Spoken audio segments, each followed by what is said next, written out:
be looking at wood element and spring today. Mainly it's about this ascending yang energy of expansion and creativity and power, beginnings and plans. It's that seed power of germination and breaking through the shell.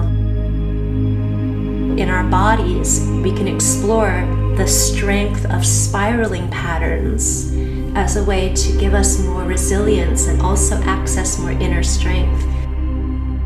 What we're going to do today is explore these concepts. In a moment, we're going to do part one of a movement practice that's a bit more floor-based, really gentle, introducing some of the embodiment principles.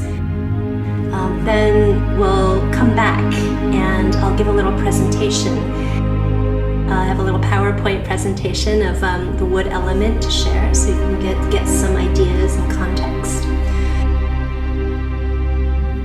And then we'll have a short break after that, and we'll go into our longer practice that integrates some of the yoga and qigong and somatic principles after that.